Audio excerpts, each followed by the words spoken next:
Okay, this is Brett Strong. We're doing a little dialogue to here today with a guy named Clinton Wilcox. He's a Christian, and of course, he's against abortion. So we're gonna have a little dialogue between Brett Strong and Clinton Wilcox. To know on abortion, I really don't care too much about it as per se as pro or against it, but I am definitely against Christian dogma. I like Christianity, love it. I like Christianity, Islam, Buddhism, all religions, but I hate dogma. And dogma, I mean by, Christians will say, go to hell. And, if you don't obey the Bible, you're going to go to hell. Obey Jesus, obey the Bible, all those little dogmas. I don't like dogmas of Christianity, but I do like Christianity. So Clayton Wilcox will be presenting his side of Clinton, are you still there?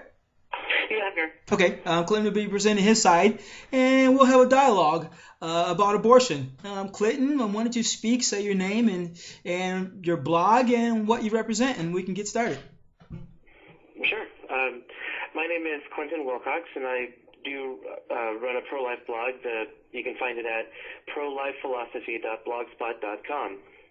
I am a Christian, but and while of course considering from a Christian point of view, I am pro-life, I also don't necessarily have to argue theologically in order to support the pro-life position, because I do talk to a lot of atheists, agnostics, and people who don't share my faith. And when I talk to people who aren't Christians specifically, then I'll make a scientific and a philosophical case for the pro-life position.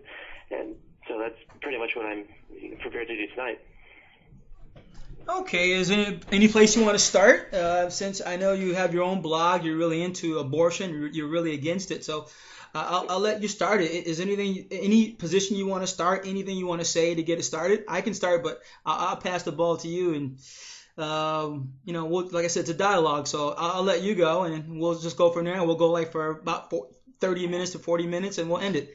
And of course, we'll do another dialogue at some point live in person in California. So, Clinton Wilcox, go ahead and say anything that you wish to say to get this started. If not, I can definitely chime in, okay? Okay, sure. Well, basically, my position is simply that all humans are equally valuable. Greg Koukl, Stand to Reason, tells a story that he says, imagine that you're doing dishes or something, and your son or your daughter comes up to you, kind of taps you on the shoulder, and says, "Mommy or Daddy, can I kill this?" Well, if your back is turned, you're not going to see what your son or daughter is holding up, and so what's your first question going to be?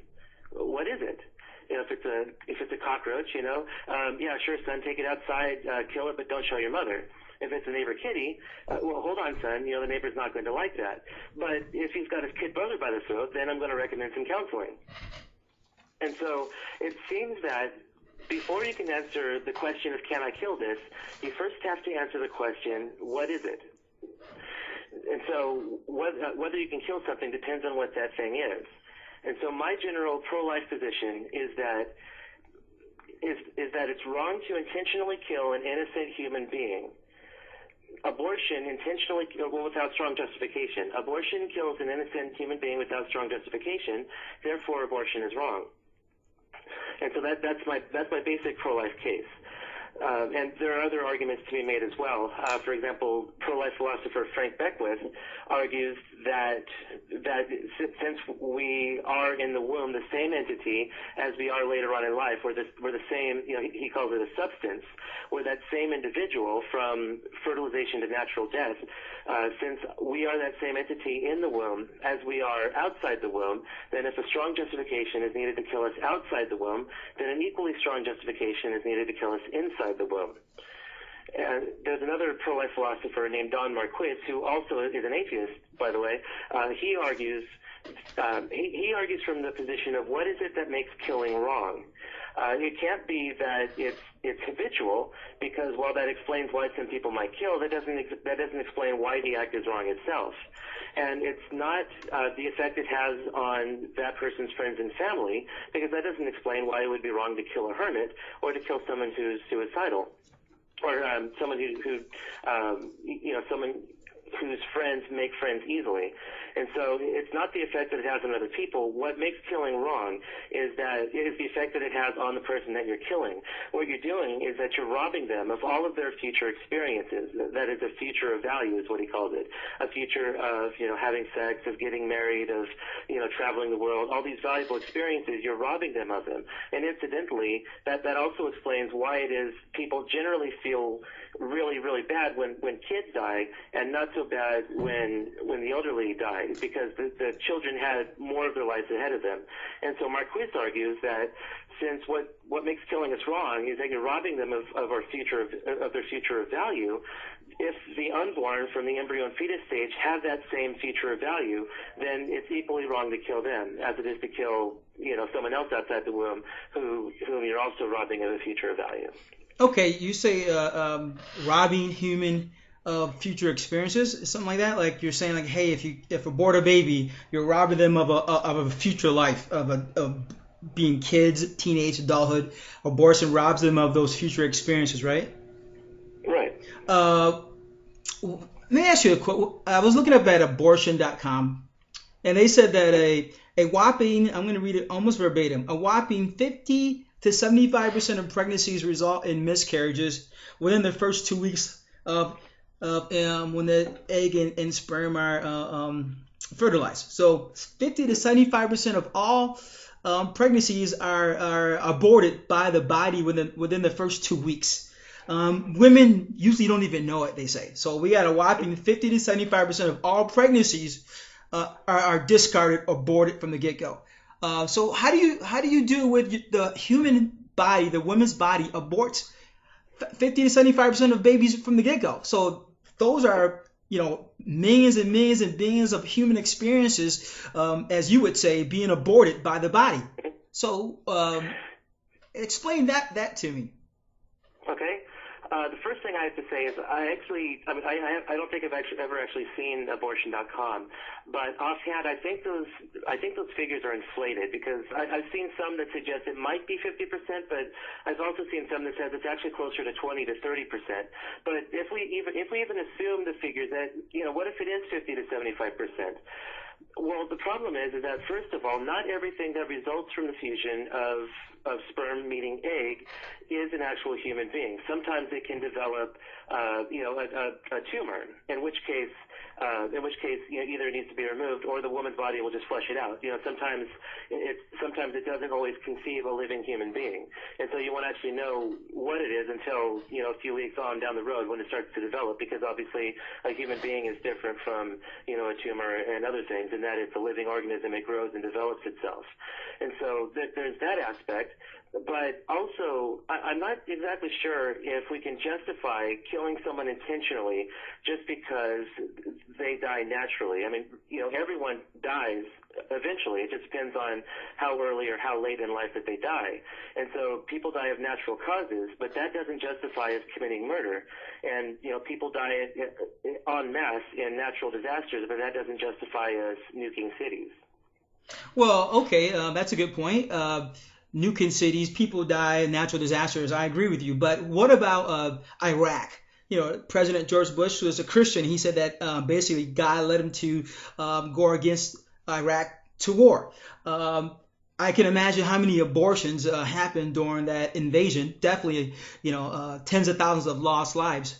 So on one aspect, you say, well, you say abortion is okay. I do believe your position is abortion is okay only in the instance if it involves the woman's life or the child's life. If it's like a do or die between both, it's okay to abort. Well, that's a reason. Well, if you have a reason why abortion should be allowed, then women have a reason too, whatever that reason is. Because when you say reason, you're talking about opinion. You're talking about thoughts. You're talking about just an opinion. So if your opinion is, yeah, there is certain circumstances where a woman should have an abortion, that's your opinion. Well, then you must equally grant that woman her opinion, whatever that opinion is, whatever her reason is. You must give her that same equal opportunity, because we're talking about reasons. So you say one reason to abort is if the woman's life is in deep jeopardy. Well, that's a reason, and women have their reasons too. A reason is a reason. Whether you want to count it valid or not, that's not the point. The point is that you're just giving a reason. And so why don't you just respect other women's reasons? Like Greg Cole, Frank Turek, those guys too. I say the same thing to them. If you have a reason, just one reason not to abort, then you must respect a woman's reason not to have an abortion, whatever that is. Go ahead. Okay, well, let me respond by asking you a question. Suppose I wanted to go out and rape somebody, and someone says, well, you can't do that. You can't rape somebody. It's wrong. And I could say, well, that's your opinion, but I have my own opinions. Maybe I'm doing this because I want to make sure the species propagates, or because I view my sexual gratification as more important than someone else's right not to be physically harmed. Would you accept that as a valid reason? Well, that's apple and oranges, because we're talking about a woman's body, what's inside of her. Now, you're talking about doing something to another person, a doll or whatever, person to person outside the body. We're sticking to the womb here. We're sticking to solely talking about what's inside the woman. And so that wouldn't apply to that scenario. Okay, no, I understand what you're saying, but my reason for bringing that up is to show that just because someone has an opinion, it doesn't necessarily make that opinion right. And so if pro-life people are correct that the unborn are valuable human beings, then just because the woman can choose to have an abortion doesn't necessarily make her choice the right one. And just because she might be able to justify it to herself, that doesn't necessarily mean that it's an actual justifiable reason. And so when I say that I believe that a woman should be able to have an abortion if her life is genuinely threatened, that's because I don't think that there are any other reasons that would justify killing an innocent unborn human being. And so you can throw the word opinion around and trying to say, well, that's just your opinion. But if I arrive at my opinion through thinking it out and being able to actually give a strong enough justification, I think that can justify my view. And so I just don't think that anyone should be forced to give their life for someone else. I think that's a super derogatory action. In other words, it's not morally obligatory. It's something that would be morally heroic. Okay, hang on one second. But notice what you keep saying. I hear you keep saying I think, and I respect that, Clinton Wilcox. I respect what you think. But why don't you and people like Greg Cole, Frank Turek, those guys are big abortionists against abortion, right? Like, just as you say, I think this is justified, then why don't you just give women that same opportunity, that same respect to say, okay, I think this, you think that way. And since we're both thinking, reasoning, giving our opinions, then it should be like, hey, this is what I feel. I feel abortion is wrong, and leave it at that, versus I feel abortion is wrong and I'm going to condemn you in some manner. See, your opinion doesn't bother people, because we all have different opinions about a lot of things. So you saying, or Gregory Cole saying, or Frank Turek saying that you don't like abortion, you don't think it's right, I respect that. But when you then say to another person that you're not even over like a parent, when you say to another adult person, you're wrong for that, then that's where I have the problem. It's not the opinion, but the problem is to tell somebody else they're wrong when everyone's just speaking their opinion. Go ahead. Yeah, now, I'm saying I think as a guarding term, because I do believe that I'm right, obviously. If I didn't think I was right, I wouldn't hold this opinion. But women have not to cut you off, but hang on. When women have abortions, they think they're right too. So you see how you guys are both even? That you're both thinking you're right, and I respect both sides. But the women having an abortion don't come and condemn you for your, well, some might, but I'm just speaking of the average woman having an abortion. She's not going to say to you, hey, Clinton Wilcox, you're a jerk. You're asinine for believing that I did something wrong. No, they have their abortion. They go on and live their lives. So why can't you just have your opinion and just go on and live your life? Because if my opinion is correct, then 1.2 million unborn human beings are being mercilessly slaughtered every year in the United States alone. And that's something that, if I'm right, is a travesty and should not be allowed to continue. And that's why people like me are so passionate about wanting to get out there and making abortion illegal again, because there are innocent human beings that are being killed legally through abortion. And so if we're right, there are literal human lives at stake. Okay, perfect example. You just said that humans are being killed, innocent humans. don't you think that when we invaded Iraq, it's called collateral damage? Innocent human beings are killed. We expect that. We know that. When we go into a military war, it's collateral damage. Collateral damage means innocent lives will be lost. So if we can accept innocent lives being lost over Iraq, over something that was a myth, weapons of mass destruction, if we can still accept innocent lives being lost in that situation, how come you just can't accept innocent lives being lost through abortion? It's like, hey, the innocent lives in Iraq lost, innocent lives through abortion. It's okay, cool, no problems. You don't have to like it, but why can't you just accept it? Like, that's just life. Because I'm not sure the situation of war is comparable to the situation of abortion. I think that there can be some wars that are justified. I don't personally have an opinion on whether the Iraq war is justified. I mean, I don't know if George Bush ever heard from God about it. I mean, I don't have access to his, to his experiences. But I think this is a slightly different situation because in this case, it's not simply that we're going to war for some right reason, self-defense or something, and these lives are just being lost. Because even in war, loss of innocent life is still wrong. You hear stories about, soldiers killing Iraqi children for no reason. And I think that's very wrong, even in war. It's not like you're, sending a bomber off to bomb someplace and an innocent civilian got in the way. That would be collateral damage. But if you're actually the agent in killing an innocent person without provocation, without strong justification, then I think that's wrong. And I think that's the situation that we have going on in abortion, that women are having their children killed for not a very, for not strong enough justification. Yeah, but your justification still comes back. That's the main foundation of my point against you. And you're a nice guy, wonderful person.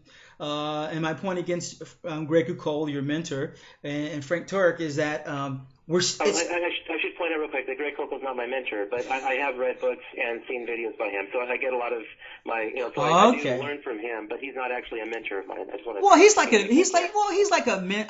Metaphorically speaking, he's a mentor. Because I heard you mentioned him in the beginning of the interview. But anyways, though, the foundation is that ultimately we're still coming back to an opinion. Clinton Wilcox's opinion that he is against abortion and abortionists who are for abortion. It's just an opinion. Like, there's no tiebreaker. So we each have to live our life to the best of our own abilities. We each have to make up in our own minds what is right or wrong, or what we feel is right or wrong, and live it, and hopefully not collide with one another. So I think the dividing line is not think, but I know the dividing line is opinion. So since you're still speaking opinion, and I notice you're watching your words really carefully now since I pointed it out, but ultimately you still have to admit you're coming back to your opinion. And since we're speaking opinions, then why not just say, I don't like abortion and just leave it alone? Why write blogs about it and be against it and try to bring whatever? Just, okay, I'm sorry, your turn.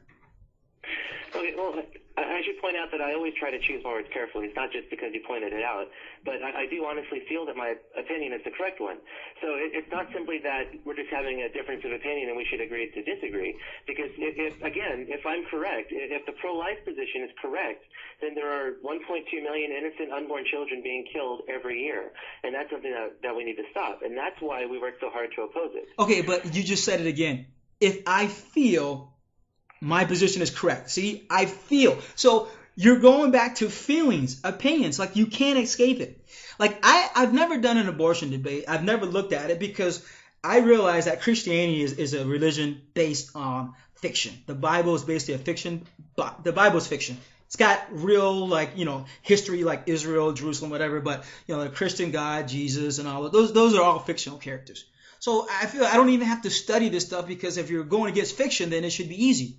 And the easy point about you is that, and Greg Cole and Frank Turk and all Christian apologists, when they talk about abortion, is that it still comes down to one thing: opinions, feelings, emotions. That's it. And so since we're talking about opinions and feelings, then why don't we just all shake hands and go on our way? We just sit at the table, say, hey, I don't agree with you, you don't agree with me. Okay, cool. Everybody lives their life. Why go a step further and try to make women feel shame, guilt, remorse? Why? I just don't get it, because that's what we're coming down to, is opinion. It's just not you, all Christian apostles. So why not just sit at the table, eat a meal together, drink wine, admit you guys don't agree on it, and just go your separate ways? Why be so dogmatic? Well, now obviously I don't believe that the Bible and Jesus and all those are fiction. I believe that they're quite real, but that's not really the point of this debate. That's kind of a red herring. So, I mean, I just wanted to point that out. I didn't want to bring that in. I haven't made any appeals to the Bible or appeals to theology. I've been speaking completely from science and philosophy. So even if the Bible was a work of fiction, that still doesn't work against my point of view. And again, I keep saying, I think, because I'm open to correction if I can be shown how I'm wrong. But I don't think I'm wrong. I think I'm right. But I believe that I do believe some wrong things, and if someone points them out, then I'm more than willing to adjust my views. So it's not that I'm trying to say, well, it's just my opinion, so I should just, let them live and let live. No, I honestly think that I'm correct. And if I'm correct, then we need to stop this mass slaughter of innocent human children. I mean, if it'll make you more comfortable, I'll stop saying I'll think and I'll just start saying I know. But again, that would kind of make me come off as arrogant, and so I think that might cause some people to be turned off from what I say. No. If you said that you are correct, I accept that too if you can back it. So let's go there for a second.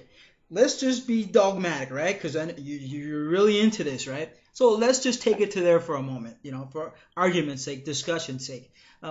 Let's just say you are correct. How do you know you're correct? Because that's what makes you so correct? Okay. If you say you're not going to bring the Bible into this, right? You said, I'm not going to bring the Bible in, and you just chastise me for bringing in the Bible. I respect that. So how are you? So explain your correctness. No, but explain your correctness without using the Bible or God. Go ahead. I want to hear it. Well, yeah, I didn't chastise you for bringing the Bible in, and I apologize. No. It's okay. Hey, Clay, not to cut you off. It's fun. I'm having a great time. You're a great guy. I love you, dude. This is fun. I'm enjoying myself. So don't take that personally anyway. But back to the point, without using the Bible or God or Jesus, justify your position as being absolutely correct. Go ahead. Okay. Well, the question of when human life begins has actually been settled for a long time. Embryologists, who are the experts on human development, all consistently agree that human life begins at fertilization. We know that they're alive because they grow through cellular reproduction, they metabolize food for energy, they respond to stimuli. We know that they're human because they're the product of human parents and they contain human DNA. And we know that they're organisms because they develop themselves into a more mature version of themselves. And so in every biological sense of the word, they are biological members of our species, Homo sapiens. That question has been settled.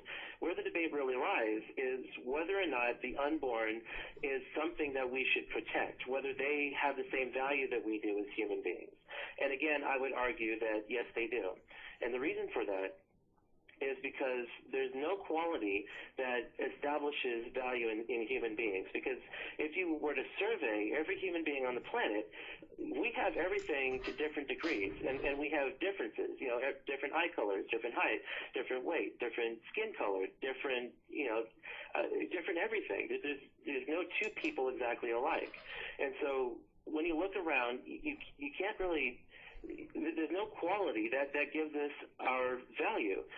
We've learned from the past that trying to determine value by some arbitrary quality, such as skin color, doesn't work, and it leads to dehumanizing human beings. And so what actually gives us our value is not any sort of thing that we can do. It's our inherent capacities as rational moral agents that makes us valuable. Okay. And since the unborn have that inherent capacity in them by virtue of belonging to our species, they share our human value and they should be protected just like we are. Okay, well, you talk about human value, even at conception, right? You're saying right. Even at conception, that value of that fertilized egg is equal to our value as adult, right? Right. Then, to me, that's just an opinion again, because you say, okay, that fertilized egg has just as much value as you and I as an adult. But back to the abortion, up to what 50 to 75% of pregnancies are aborted within the first 2 weeks. So the body says, hey, that fertilized egg does not have the value to even live another day. So we're getting rid of it.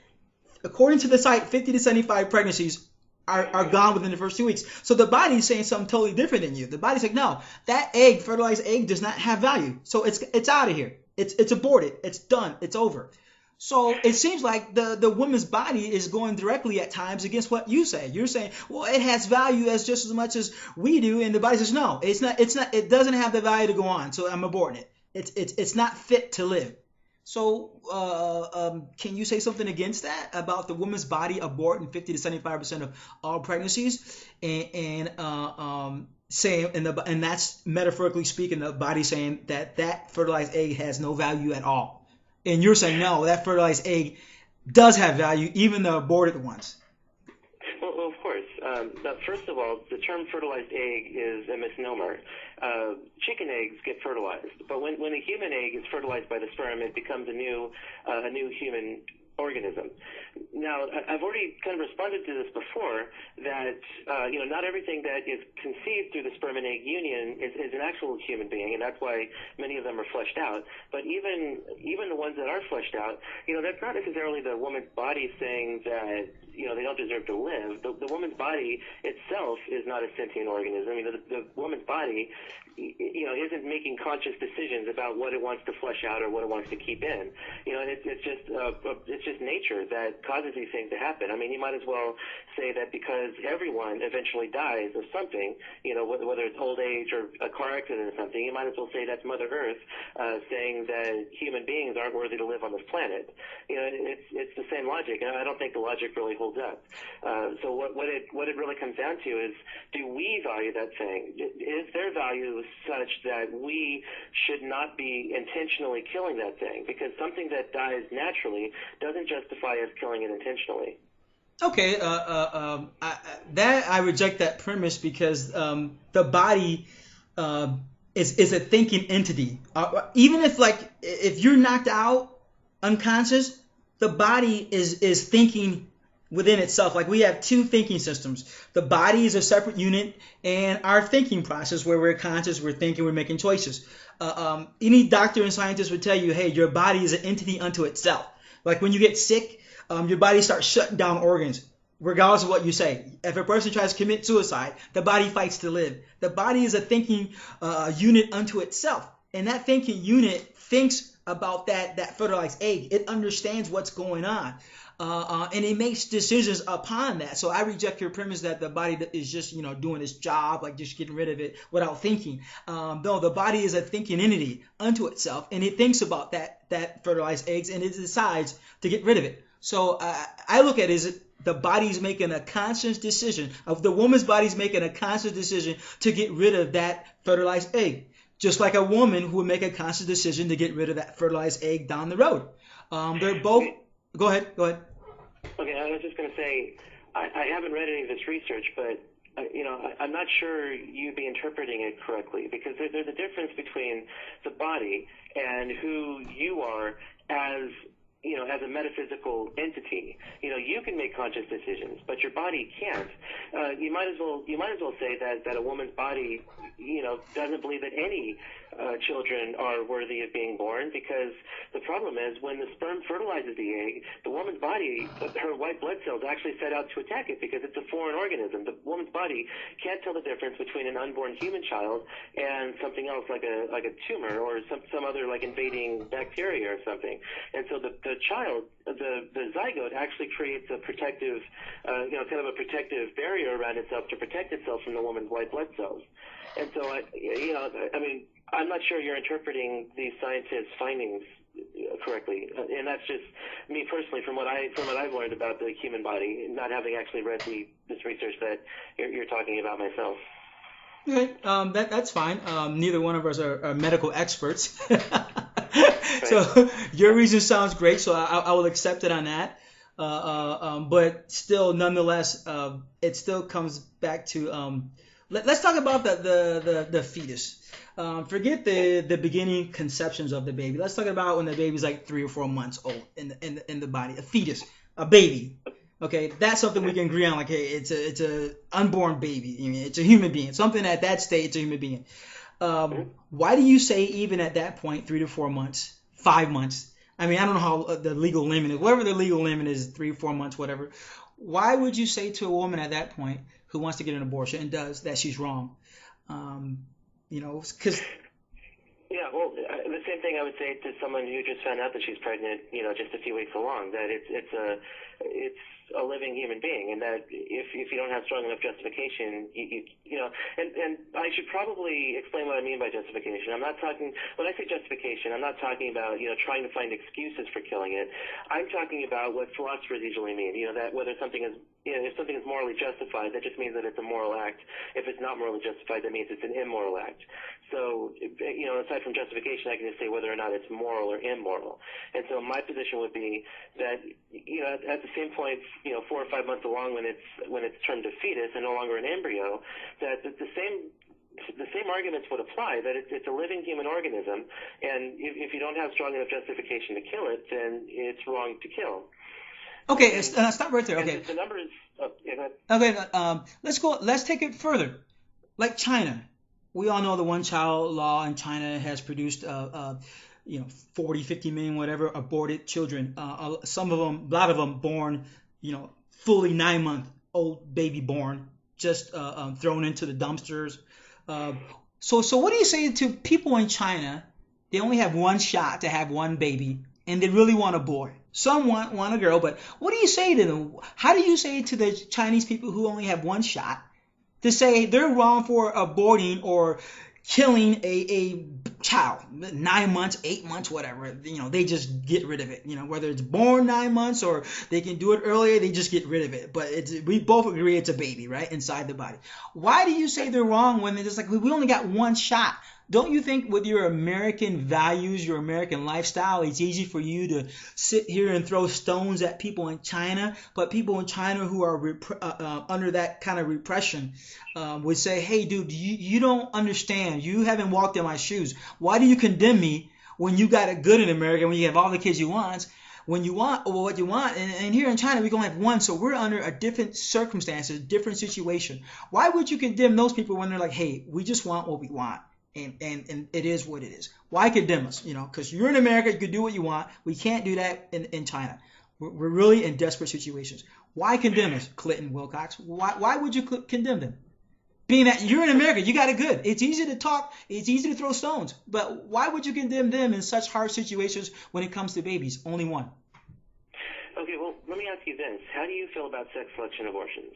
Like if a woman really wants a boy but is pregnant with a girl, do you think she should have the right to kill it, even or just for the simple fact that it's a girl? To me, abortion is unnatural. Not that it's right or wrong, but it's unnatural. To sit there and go, well, I'm going to go inside this woman's body and I'm going to kill this baby right now. That's unnatural. I would agree with that. It's unnatural, but there's a difference between saying it's not natural versus right or wrong, like morally right or wrong. So when it comes to like morally right or wrong, no, there is no morals in that say. It's just an opinion. Yes, I would say it's unnatural to go inside a woman's body and tear apart a child. That's crazy to me. But at the same time, it has nothing to do with right or wrong. It's just a choice. It's just an opinion. It's her opinion. It's her want. It's a desire. It's a feeling. What you keep saying, it's a thinking. It's a reason. So I respect women's thoughts, reasons to have an abortion.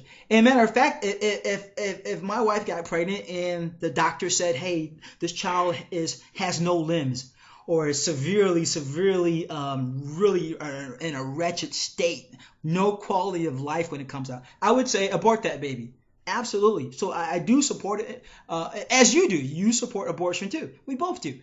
Well, only in the very, very rare instances in which a woman's life is in danger. But you support.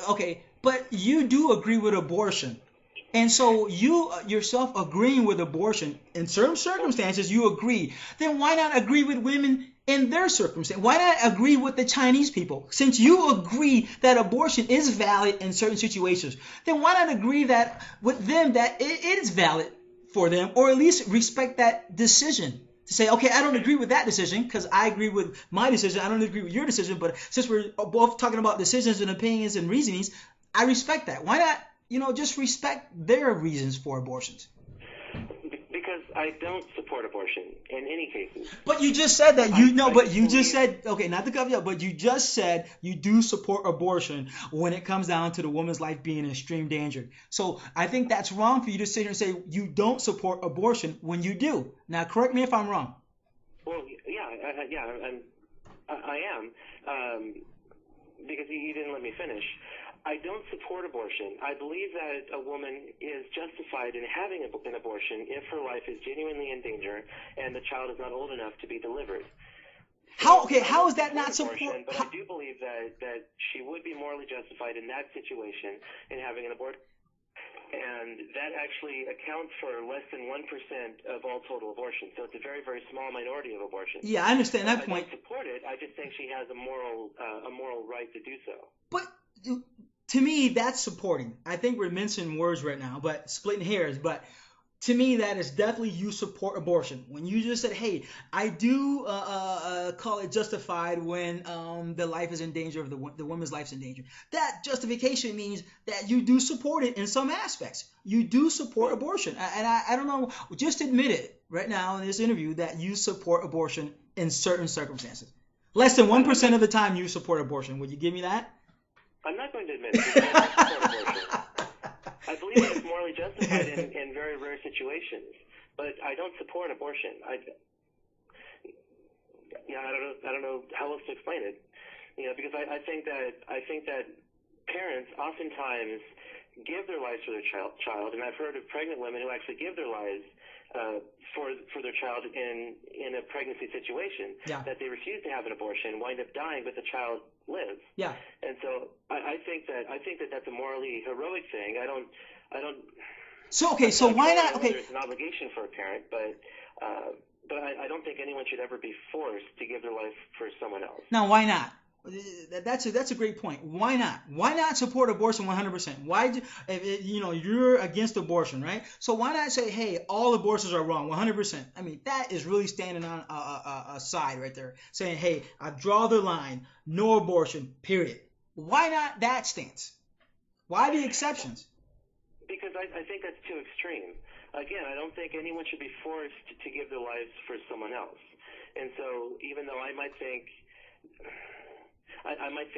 it's not the right thing to do for a woman to have an abortion if her life is in danger, because medicine has proceeded to the point now where just about any woman can be brought through a pregnancy alive. Alan Gumacher back in 1933 wrote, or no, not 1933, I think it was later, but he wrote a book basically saying that today it's possible for virtually any woman to be brought through pregnancy alive unless she has some kind of condition, and in that case, abortion is highly unlikely to save or even prolong her life very long. So, I don't know. I'm torn on whether I think she has an obligation to do so, but I definitely don't think that she should be forced to do so, because I don't think anyone should be forced, legally or otherwise, to give their lives for anyone else. Okay, but to me, I think I don't support the abortion, but I do think that she has that she would be morally justified in doing so in that case. There's a difference there. I think you're straddling the fence right there. I think you're straddling the fence and saying, I got 1 foot in, 1 foot out on that point right there. If the woman's life's in danger, I would say that you do support abortion in that venture. I think you don't want to say it, but I would say some of my friends would say the same thing. Like, Clinton Wilcox definitely supports abortion in those instances. He won't say it. He's mincing words, splitting hairs, but they would say it. So, you say you're not, but okay, that's fine. Let's move on. Let me ask you a question. Since you're against abortion, I don't know if you're married or not, but just hypothetically speaking, just say you are married, right? Hypothetically, you are married. You have a wife, and God forbid, because you believe in God, God forbid, she gets raped and she gets pregnant. Do you think a woman who's been raped, right? Do you think that she is justified to have an abortion, raped by some monsters? A married woman. Just say this is your wife, hypothetically speaking. I don't want anything bad happen to you or me, right? Because I'm married to you with kids. But just say that you're married and your wife got raped, and she was carrying the rapist baby in her belly. Would you say then have an abortion, or would you say no, have the baby and we're going to raise it, and you're going to be reminded of that rape every time you look at that child, and you will too? I just want to hear your thoughts on that. Okay. Before I answer, I do want to be clear that that rape is a completely horrible situation. It should never be forced on any woman. In fact, I think that rape is probably one of the worst things to ever happen to someone. I think rapists aren't punished severely enough, and they aren't punished with enough frequency because they are constantly getting off for their crimes. And so my question would be, why should the child pay with his life for the crimes of his father? Like I said, I'm just bouncing at you to hear your thoughts about this. Because me, if my wife got pregnant by a rapist, I would say flat out abort the baby. I don't want to look at the baby, don't want to know the baby. It's done. Abort the baby now, today, pronto. But I just want to hear your thoughts. So just say, just speaking a metaphors here, if your wife had the baby, how would you feel about that? Wouldn't you think that it would be worth aborting the baby so you wouldn't have to even deal with this monster's baby in your house? I mean, would you stay married to this woman? Would you divorce her? Would you cry out to your God? I mean, how would you deal with this baby? It was by the ways of rape. How would you deal with your wife? Could you love her? Could you make love to her? What would you tell your other kids about that baby? What would you tell the baby when it got grown? How would you deal with that situation? Why would I divorce her in that situation? That'd be a pretty monstrous thing to do. I mean, if she's been attacked and raped, I mean, she needs love. She doesn't need hate. She had someone forced upon her. That wouldn't change my view of her in any situation. I would still love her, and I would still, have relations with her and those kinds of things. It wouldn't change my view of her, and it wouldn't change my view of the child either, because the child is an innocent victim in all of this. And even if she has the abortion, she's never going to forget about the rape. And in fact, it's just compounding one act of violence on top of another. She needs counseling. She doesn't need an abortion, because that's not going to help her at all. And so so my next question would be let's just pose a hypothetical situation here. Suppose there are two women who are raped. One goes through with an abortion, but the other one decides to have the child. About 2 years later or so, the child starts to take on the features of the rapist, so that she looks with hatred on this child whenever she sees him. Would she then be justified in killing the child? Well, that one would depend on the state, the country she lives in, because we all know throughout history, basically all countries have allowed their citizens to kill people at will. So like Germany, the Jews, and America, the Christians killed the blacks, killed the Indians. So that would depend on, I would just bounce that back, that would depend on the state and the country she lives in and the laws. So that justification would lie within the laws of the land. Okay, but that wasn't exactly my question, though. Do you feel that she would be right or wrong in doing that? You know what? I don't have any thoughts on that right now. I've never really thought about that. So, well, first of all, let me say, I don't believe in any ultimate morality, any ultimate authority as far as morality. Like, hey, this is moral for everyone and this is unmoral for everyone. I don't believe there is such thing as morals. We do have a sense of right and wrong, but it is subjective to the individual. It's relative to the individual. So there is no ultimate authority that's a moral lawgiver, so to speak. There's no ultimate, like gravity. Gravity's worldwide, right? No matter where you go, there's gravity, right? Well, it's not like that with morals. There's not like a set of morals for everyone. No, everyone has their own sense of right and wrong, but there is no standard. So I couldn't give you my thoughts upon that because I haven't really thought about that. But bringing it to morals, there is no ultimate morals for everyone. So I would just say I would have to leave that one to the woman. Because I do believe in, okay, let me switch it off a little bit. I do believe in euthanasia. Absolutely. I do believe in euthanasia for certain individuals. And so bringing that into context of her situation with a child that's born and is from rape, that all has to be taken into the thought. So that's my thought upon it. It depends on the state and her thoughts upon euthanasia and the state of the child, because I do believe that euthanasia should be allowed for certain individuals, even in America. Okay, I'm not sure euthanasia is really applicable here, though, because you can't euthanize someone for having been conceived in rape. Euthanasia is reserved for people at the end of their life who are, who have intense pain or have a fatal illness. It's not really for someone who is conceived in a certain set of circumstances, because that's not really something that, that's not something that we kill people for.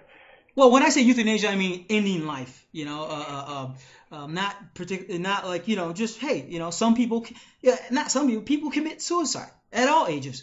I believe that a person should have that right to. Well, they do have that right to kill themselves whenever they want. And I do believe that in certain circumstances, we must have the right to do it to other individuals. Like in a war, World War I, World War II, just reading history, doctors would come in and see injured soldiers, and the doctors would decide who died and who lived.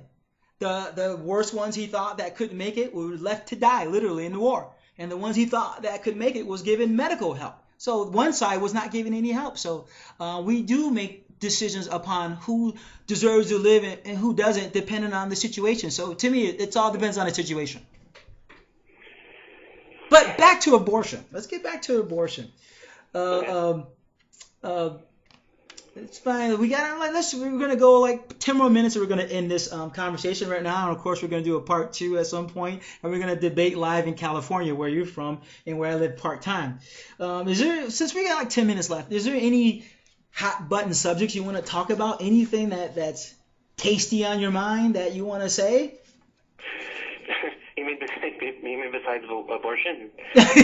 No, something in abortion that maybe I haven't thought of, maybe you haven't presented. Anything you want to say on abortion that you would think like that's a hot button? Because my ultimate thing, it comes down to this, is that you still haven't proved that you've moved beyond your opinion about abortion. To me, you've stayed on your. Let's finish with this, because this is going to take another 8 minutes. We'll finish. So you have not went outside of the realm of opinion. Just so to me, it's like I read some of your blog, and I say it's not just you, but Greg Ucole, Frank Turk, those guys.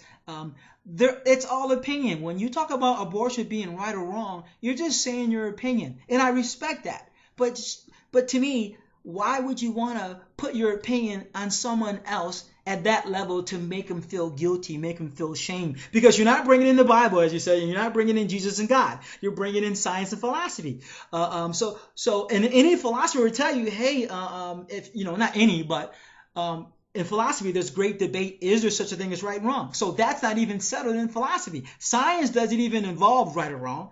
And philosophy says it's an argument, right or wrong. So there's no solid foundation for right or wrong. So we're stuck with opinion.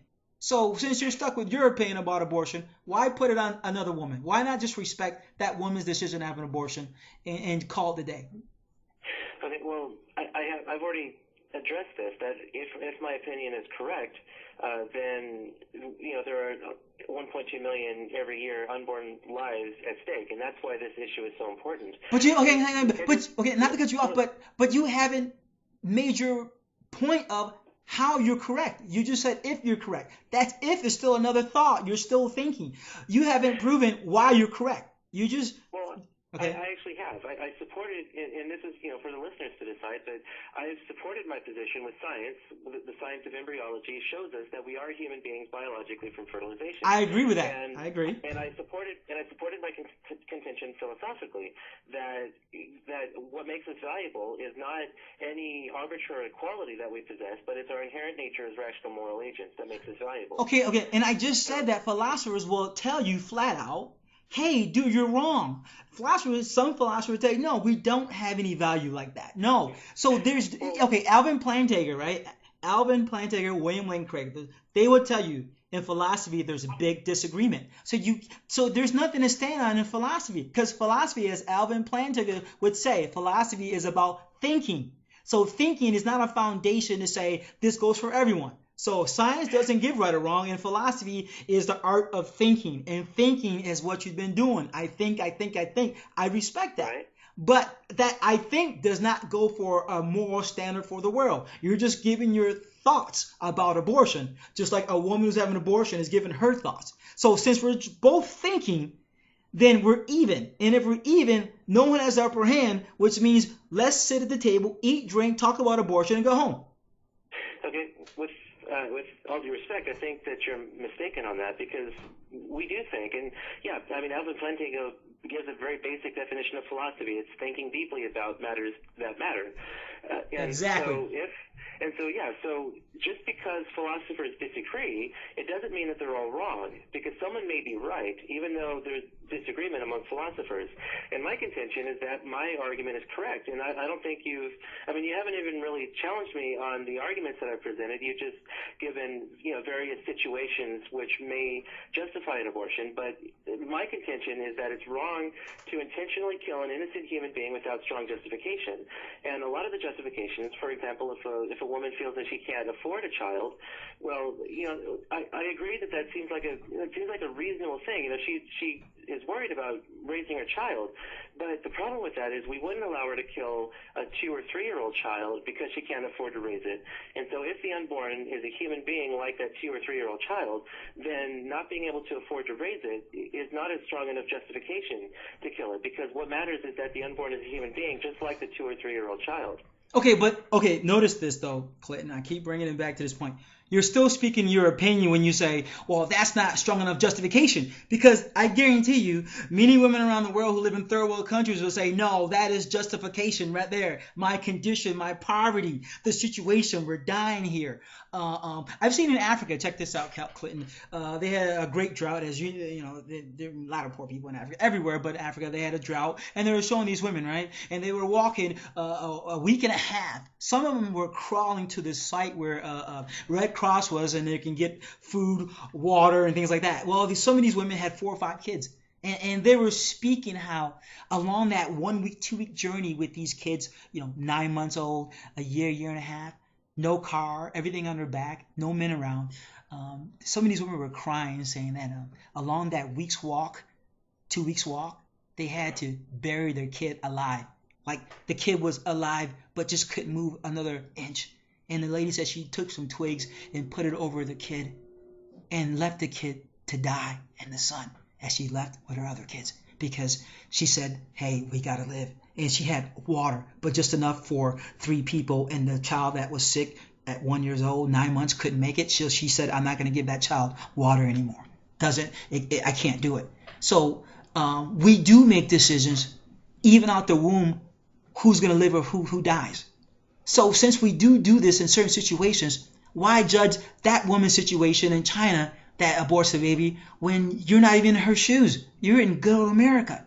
I mean, it's easy for you to say, hey, this is wrong what they do over here. But if you're in that situation, they're like, Clinton Wilcox, you have no idea what I'm going through. Like those women in Africa that have to bury a living child under sticks that would probably be eaten by dogs or hyenas or lions, and leave that child in the sticks alive, faintly alive, and keep walking. I mean, I don't understand that, so I can't judge that. So I'm saying, how can you judge people for abortion, even in America, when you're not even in their shoes? You're not a woman. You don't understand what they're going through, especially rape victims, people in China, people stricken with poverty. How can you just make this judgment call, this broad stroke? You just stroke one, everyone. Abortion is wrong for everybody outside of this. I mean, how can you do it? We're finishing up now, but I'm going to give you the last word. That's good enough. I'm going to let you finish out, and we'll finish this interview and the conversation, and we'll go next time. So I'm going to let you have the last word on this, and we'll finish it on out. Go ahead, Clinton Wilcox. And I love you, man. Thanks a lot. Yeah, no problem. I mean, I'm always happy to talk about the issue. I mean, this is kind of the area that I'm specializing in, and so I've spent a lot of time reading the best arguments from the pro-life and pro-choice philosophers, the articles, books, and things. And the problem with philosophy is that it's often very detached. And so a lot of times when people talk about these situations that, women find themselves in, such as a woman is raped or someone who's in a really bad situation in another country, that's why they kind of call philosophical engagement, the ivory tower, because you're kind of overlooking the world and kind of detached from it. But, I understand that there are these situations, and I do want these situations to improve. I mean, I donate money to organizations that help to feed starving children and things like that. And I do care about these situations. But my contention is that I just don't see how a hardship can justify taking someone's life. And that's pretty much what it boils down to. And that's a question that I'm often given is, there are a lot of women in these situations. If we make abortion illegal, these women are still going to be in these situations, only many of them will be prevented from having an abortion. And so that's why I don't just support making abortion illegal, but I also believe that we need to make situations better for pregnant women and for single mothers. And pro-life organizations actually do that. We have pregnancy care centers that give free supplies to pregnant women and single mothers. And pro-life advocates will, take in pregnant women off the street, or they'll adopt children on top of the children that they conceive themselves. And so pro-life people, because we believe that valuable life doesn't just end once it's out of the womb, we do take steps to try and make the world better for women as we're fighting to make abortion illegal. And so it's an all-encompassing thing, because we care about all human life, not just unborn human life. Okay, Clinton Wilcox, thanks a lot for your thoughts upon that. It was great having this little conversation with you. Look forward to doing it in the future. Once again, your blog is? It's prolifephilosophy.blogspot.com. All one word, no dashes or spaces or anything. Okay, and this is Brett Strong signing off. Clinton, just hang on. We're going to finish out with some music and cut this party short right now, and we'll talk a little bit after offline. Okay, Clinton? Thanks a lot, folks, and you just listen to Brett Strong and Clinton Wilcox conversation on abortion.